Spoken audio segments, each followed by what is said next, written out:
1장 초전 설득이란? 나는 사람들에게서 예스라는 답을 이끌어내야 하는 다양한 직업군의 훈련 프로그램에 마치 비밀 요원처럼 잠입한 적이 있다.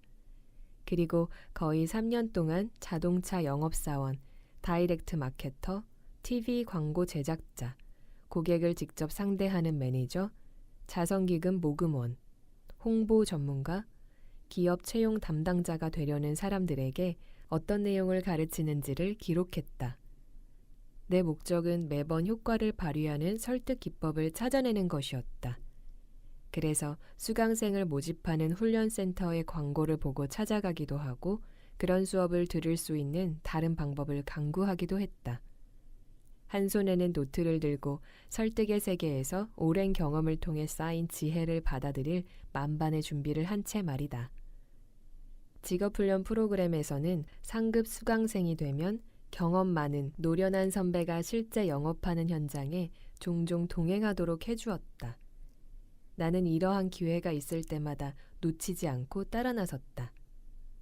보통의 설득 전문가는 물론이고 그들 중 가장 뛰어난 설득 전문가는 성공하기 위해 무엇을 하는지 알고 싶었기 때문이다. 그때 그들의 습관 하나가 눈에 띄었는데 그것은 내 예상을 뒤흔들어 놓았다. 그 전까지 나는 이 분야의 전문가라면 실력이 뒤처지는 사람에 비해 자신이 건네는 제안의 세세한 부분을 구상하는데 더 많은 시간을 할애할 것으로 생각했다. 자신의 제안이 이해하기 쉬운지, 논리적인지, 그리고 어떤 점이 매력적인지 등등에 신경 쓰면서 말이다. 내가 발견한 것은 그런 것들이 아니었다. 초전 설득. 최고 성과자들은 제안하기 전에 자신이 할 말과 행동을 공들여 다듬는데 더 긴 시간을 쏟았다. 그들은 아무리 좋은 씨앗이라도 돌밭에는 뿌리를 내릴 수 없고 땅고르기를 하지 않은 밭에서는 탐스러운 열매를 맺지 못한다는 것을 잘 알고 있는 숙련된 정원사처럼 임무에 착수했다. 최고 성과자들은 영향력이라는 밭을 어떻게 일궈야 좋은 결과를 수확할 수 있을지 계획을 짜고 실천하는데 많은 시간과 노력을 들였다. 눈앞에 펼쳐질 설득의 순간이 그동안 수확을 위해 손을 쓰고 준비한 결과물이 되도록 말이다. 물론 최고 성과자들은 그 순간에 고객에게 정확히 무엇을 제안할지 그 내용에 대해서도 신경 쓰고 고민했다. 하지만 설득력이 부족한 동료들과 달리 그들은 자기 제안의 타당성과 장점을 앞세워 상대방을 수긍시키려고 하지 않았다. 대신 설득을 시작하는 그 순간의 심리적 프레임이 설득하려는 내용만큼 중요하거나 혹은 더 중요하다는 점을 간파하고 있었다. 게다가 그들은 대개 고객에게 내놓는 제안의 장점을 마음대로 바꿀 수 있는 위치에 있지 않았다. 그들이 파는 제품이나 프로그램 혹은 계획을 고안하는 직원이 회사 내에 따로 있었으며 주로 그 형태가 정해져 있었기 때문이다. 그것을 고객에게 가장 효과적으로 보여주는 일은 판매하는 사람들의 책임이었다. 그런데 실적 왕들은 이때 설득의 효과를 극대화하기 위해 특이한 행동을 했다. 바로 메시지를 전하기에 앞서 고객이 메시지에 공감하도록 유도했던 것이다. 여기에 더욱 잘 설득하고자 하는 사람들을 위한 중요한 통찰력이 담겨 있다. 설득의 귀재는 상대방이 메시지를 접하기도 전에 미리 그것을 받아들이도록 만드는 과정인 초전 설득을 통해 최고로 거듭난다. 따라서 설득을 잘하려면 초전 설득을 잘해야 한다. 그렇다면 그 방법은 무엇일까? 모든 의사소통의 근본이지만 중요하게 여겨지지 않았던 원칙이 있다. 바로 가장 먼저 무엇을 말하고 보여주느냐에 따라 상대방이 그 다음 내용을 어떻게 받아들일지가 결정된다는 것이다. 캐나다 토론토에서 컨설팅 회사를 운영하는 내 동료의 이야기를 예로 들어보자. 그는 절차에 사소한 변화를 주는 것만으로 회사의 순이익을 늘리는 데 성공했다. 지난 몇 년 동안 대규모 컨설팅 프로젝트에 입찰하면서 입찰가를 10에서 15% 정도 깎으려는 고객사를 만나는 것은 드문 일이 아니었다. 고객사가 비용을 깎을 것을 예상해서 처음부터 예산을 부풀리는 일은 절대 하고 싶지 않았기 때문에 꽤 짜증스러워했다. 하지만 고객사의 요구에 따라 비용을 낮추면 오히려 프로젝트를 맡지 않는 편이 나을 만큼 이익이 줄어들었다. 그렇다고 고객사의 요구를 거절하면 일을 못 따내든지 따내더라도 애초부터 비용이 불만인 고객사를 상대해야 했다. 그러던 와중에 그는 어느 입찰 미팅에서 의도치 않게 이 딜레마를 완전히 해결할 묘책을 발견했다. 청구 비용 하나하나를 단계별로 설명하거나 정당화하는 방법을 포기한 지는 이미 오래였다. 그렇게 하면 오히려 고객사가 사소한 비용 항목까지 따지고 들기 때문이다. 대신 그는 프레젠테이션을 마친 다음 7만 5천 달러에 달하는 컨설팅 비용을 말하기 직전에 이런 농담을 던졌다. 여러분도 보셔서 아시겠지만 이 프로젝트에 대해 100만 달러를 청구하는 것은 불가능하겠죠. 그러자 그때까지 제안서만 살펴보던 고객이 고개를 들고 이렇게 대답했다. 아, 그건 동의합니다. 이후 미팅이 이어지는 동안 비용에 대한 이야기는 단 한 번도 나오지 않았고 서로 계약서에 서명하며 미팅은 마무리됐다. 내 동료는 스스로 생각하기에도 비현실적인 비용을 던져보는 전략이 매번 성공하는 것은 아니라고 설명했다. 입찰을 결정짓는 데는 여러 다양한 요소가 영향을 주기 때문이다. 하지만 비용을 조정하려는 고객사의 요구는 거의 100% 차단했다. 내 동료의 경우는 우연히 이러한 묘책을 발견했지만 이미 많은 이가 큰 숫자를 툭 내뱉듯이 말하는 것만으로도 다른 사람의 머릿속에 그 숫자를 심을 수 있다는 놀라운 사실을 경험했다. 연구원들은 레스토랑 이름이 스튜디오 17일 때보다 스튜디오 97일 때 사람들이 더 비싼 음식값을 기꺼이 치르려 한다는 사실을 발견했다. 또한 벨기에 초콜릿 한 상자의 희망 가격을 쓰라는 실험에서는 그에 앞서 자신의 사회보장번호, 한국의 주민등록번호 중 가장 작은 숫자 2개를 적으라고 했을 때보다 가장 큰 숫자 2개를 적으라고 했을 때 희망 가격이 더 높아졌다. 또한 근무 실적과 관련된 연구에 참여한 사람들은 실험 번호가 9일 때보다 27일 때 앞으로 더욱 노력하여 실적을 올릴 수 있으리라고 예상했다. 운동선수의 실력에 대한 실험 참가자들의 예상치 역시 운동선수의 유니폼에 적힌 등 번호가 낮을 때보다 높을 때 더욱 컸다. 더욱 놀라운 점은 최초로 등장하는 것에 강력한 힘이 큰 숫자가 먼저 나오는 경우에만 국한되지는 않는다는 것이다. 한 연구에서는 대학생들을 2집단으로 나누고 각각 종이 위에 긴 선과 짧은 선을 그리게 했다. 그런 다음에 미시시피 강의 길이를 물었더니 선을 길게 그린 학생들이 짧게 그린 학생들에 비해 강의 길이를 훨씬 더 길게 추정했다. 그뿐만 아니라 최초로 등장하는 것의 강력한 힘은 숫자와 전혀 상관없는 상황에도 적용된다. 손님들이 와인 상점에서 와인을 고르는 동안 매장 안에 독일 음악이 흘러나오면 독일산 빈티지 와인을 구매할 확률이 더 높았으며 프랑스 음악이 흘러나오면 프랑스산 빈티지 와인을 구매할 가능성이 더 높았다. 이렇듯 하나의 특정한 경험만이 나중에 일어나는 일에 영향을 미치는 것은 아니다. 그것은 숫자일 수도 있고 선의 길이일 수도 있으며 배경음악의 종류일 수도 있다. 나중에 더욱 자세히 나오겠지만 어떤 심리학적 대상에서도 순간적인 주의 집중이 사람들의 반응을 바꾸는 현상은 나타날 수 있다.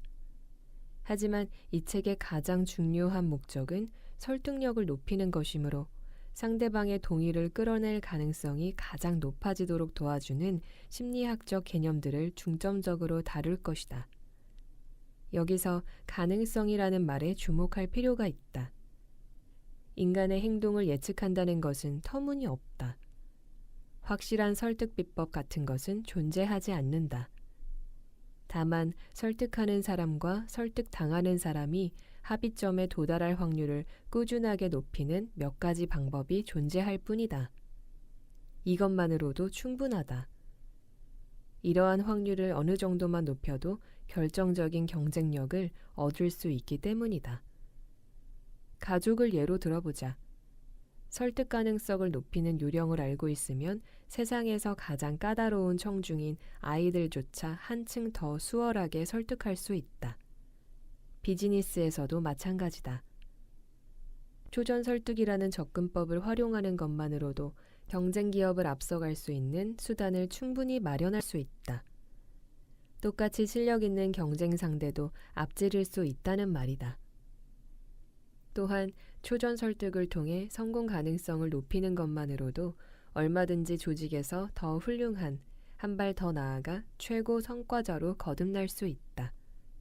이를 몸소 보여준 최고 성과자의 예를 살펴보자. 나는 연구를 위해 참여했던 한 회사의 직업훈련 프로그램에서 짐이라는 친구를 만났다. 흔한 이름이라서 가명이라고 오해를 할지 모르지만 실명이다. 그가 다니던 회사는 국가의 가정용 열감지 화재 경보기를 만드는 곳이었다. 짐은 회사에서 가장 실적이 좋은 영업사원이었다. 물론 짐은 모든 거래를 성사하는 것은 아니었지만 방문 판매로 계약을 따오는 횟수가 다른 직원보다 월등히 높았다. 첫 훈련 기간이 끝난 후 나는 영업사원 여러 명을 며칠 동안 따라다니면서 그들이 어떻게 영업 전략을 펼치는지를 가까이에서 보고 배우게 되었다. 대개는 미리 상담을 신청한 집에 찾아가서 일종의 프레젠테이션을 하는 식으로 영업이 시작됐다. 워낙 실력이 좋기로 소문난 터라 나는 짐의 영업 테크닉을 유심히 살펴봤다. 그리고 그의 성공 비법이라고도 할 수 있는 한 가지 행동 패턴을 파악했다. 짐은 영업을 시작하기 전에 먼저 고객에게 자신이 신뢰할 수 있는 사람이라는 인상을 심어줬다. 신뢰는 상대방을 본격적으로 설득하기 전에 형성할 경우 설득의 확률을 더욱 높일 수 있는 요소들 중 하나이다. 그동안 이에 대해 설명하고 신뢰를 쌓는 방법들을 제안하는 과학 보고서와 관련 도서는 셀 수 없이 많았다. 하지만 짐은 책에서는 볼 수 없었던 전혀 색다른 방법으로 고객과의 신뢰를 쌓아갔다. 바로 자잘한 실수를 통해 허술한 사람인 척 했던 것이다. 짐의 회사에서 모든 영업사원에게 교육했던 판매 전략은 업계에서 흔히 볼 수 있는 것이었다. 먼저 간단한 대화를 통해 친밀감, 일반적으로 심리학에서 말하는 라포란 상호 간에 신뢰하며 감정적으로 친근감을 느끼는 인간관계를 의미한다.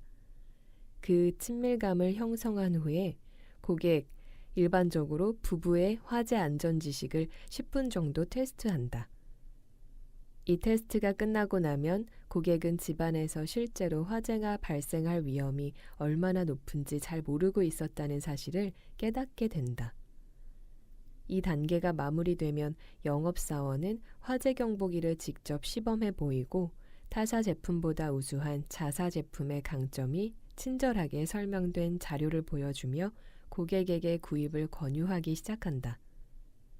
실제로 대부분의 영업사원은 자료집을 잊지 않고 챙겼고 언제든지 바로 꺼낼 수 있도록 가까이에 두었다. 그러나 짐은 그렇게 하지 않았다. 그는 고객이 화재 안전 지식 테스트를 시작할 때까지 기다렸다가 이마를 탁 치며 이렇게 말했다. 아차, 아주 중요한 문서를 차에 놓고 왔네요. 잠시 차에 다녀와야 할 것 같습니다. 고객님을 방해할 수는 없으니 조용히 나갔다 들어와도 될까요? 그러면 거의 항상 물론이죠. 그렇게 하세요. 와 비슷한 대답이 돌아왔다.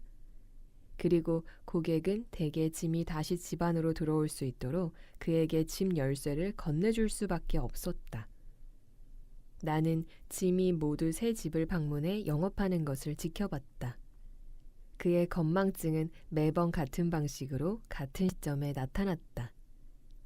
그날 저녁에 사무실로 돌아오는 차 안에서 나는 짐에게 그의 건망증에 대해서 물어봤다. 2번이나 물어도 그는 분명한 대답을 하지 않았다. 내가 자신의 영업 비밀을 알아내기 위해 꼬치꼬치 캐묻는다고 생각해서 짜증이 났을 것이다. 하지만 내가 계속 질문하자 그는 대뜸 이렇게 대답했다. 생각해봐요, 로버트. 당신은 어떤 사람을 당신 집에 마음대로 드나들게 하나요? 믿을 수 있는 사람에게만 그렇게 하도록 하죠. 안 그래요? 나는 신뢰의 이미지로 고객과 연결되기를 바랬습니다. 짐의 비법은 감탄할 만한 속임수였다. 물론 윤리적이라고는 할 수 없지만 감탄할 만한 수단임에는 확실하다. 여기에는 이 책의 핵심 중 한 가지가 담겨 있다. 바로 우리가 최초로 보여주는 정말로 설득력 있는 말과 행동이 앞으로 이어질 우리의 말과 행동에 대해서도 상대방의 연상을 바꿈으로써 초전 설득으로 작용한다는 것이다. 앞으로 나올 7장에서 나는 모든 정신적 활동이 방대하고 복잡한 신경회로망 안에서 일어나는 연상 패턴에 의해 발생한다는 점을 더욱 자세히 설명할 것이다.